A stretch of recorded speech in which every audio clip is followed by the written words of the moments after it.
اسے سرکانہ اکثریت کی طرح ان کے لیے بھی کار دشوار تھا۔ ایسے میں ابا اور اماں کا دم کتنا غنیمت تھا یہ وہ سبھی جانتے تھے۔ ابا خود کون سے نواب تھے جو اور جتنا بن پڑتا بلکہ اس سے کہیں زیادہ کر چکنے کے باوجود چند ہی دنوں میں ہانپ گئے۔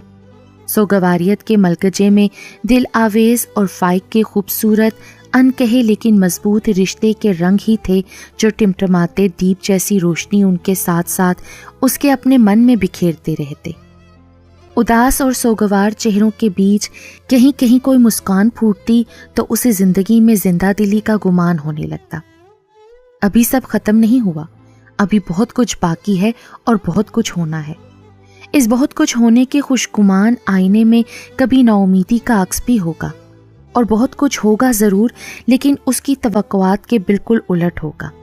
یہ اس کے تو کیا کسی کے بھی گمان میں نہیں تھا، سوائے اس ایک اکیلی کے جو یہ بہت کچھ کرنے جا رہی تھی۔ ایک نہیں 2 گھروں کے خوابوں کو پرے دھکیل کے، ان کے نیم مردہ دلوں پہ ضرب لگا کے، ان کے مستقبل کی خوشیوں پر پانی پھیر کے۔ فیصلہ دل آویز کا تھا، بھگتنا بھی اسی کو تھا، لیکن وہ ایک بار اسے سمجھانے کا رسک لینا چاہتی تھی۔ یہ اس کی اپنی تمنا بھی تھی اور کسی کی بہت ترلوں بھری التجا بھی۔ مامی چاہتی ہیں وہ باہر چلا جائے، لیکن اس نے منع کر دیا۔ ایک مختصر جملے میں پوری کہانی لپٹی رکھی تھی۔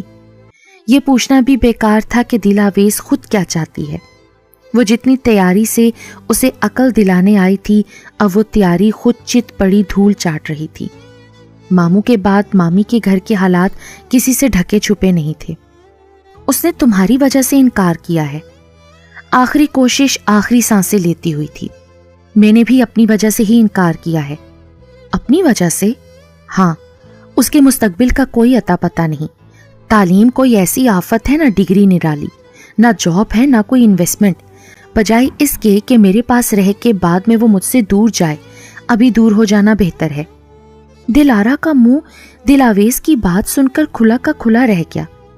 چمکیلی آنکھیں پھٹ پڑیں، ہونٹ حیرت کی زیادتی کا اظہار کرنے کی ناکام کوشش میں دائرے میں سمٹے رہ گئے۔ تم اتنی مادہ پرست ہو دل آویز؟ بہن کی دل آزاری کے خیال نے اس کی آواز کو سرگوشی بنا دیا۔ اسے اب بھی اس بہن کی دل آزاری کی فکر تھی جسے کسی بات کی کوئی فکر نہیں تھی۔ اسے مادیت پرستی نہیں، حقیقت پسندی کہتے ہیں دلارا۔ ایک پرانا باب بند ہوا ایک نیا پردہ اٹھنے سے پہلے، اور اس نے بند ہوتے باب کا ایک ورق چپکے سے موڑ دیا تھا۔ کتنا پرانا، مضبوط، ان کہا لیکن سوچا سمجھا بنایا گیا تعلق تھا جو 2 جملوں قبول ہے اور قبول نہیں ہے کے درمیان ٹوٹا تھا، اور اپنے ساتھ اور بھی بہت کچھ نوچتا کھسوٹتا لے گیا تھا۔ رشتے باقی تھے، خوبصورتی نہیں رہی تھی، مروت باقی تھی، محبت نہیں رہی تھی۔ انسان کا دل ایک جلتا دیپک ہے، سوچ کا دھارا اس کا ایندھن بنتا ہے۔ تب جو روشنی پھوٹتی ہے وہ وجود کو کبھی کندن بنا دیتی ہے، کبھی کوئلہ۔ اسے کندن بننا تھا، کوئلہ بننا بھی کون چاہتا ہے؟ حقیقتاً ان دونوں بہنوں میں سے کوئی بھی خود غرض نہیں تھا۔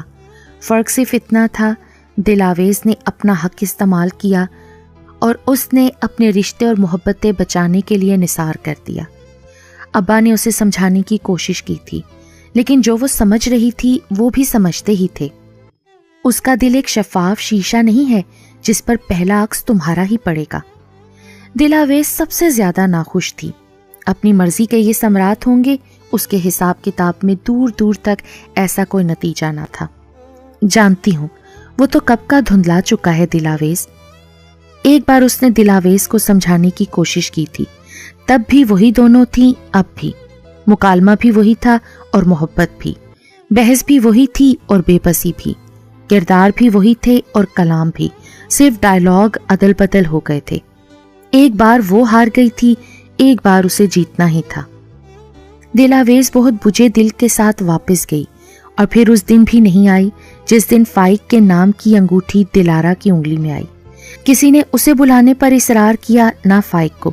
گھر کے 2 اہم افراد اس دن گھر پر نہیں تھے، اور ایک نئی رشتے کی بنیاد اس طور رکھی جا رہی تھی گویا کوئی مرگ ہو گئی ہو، خدا نخواستہ۔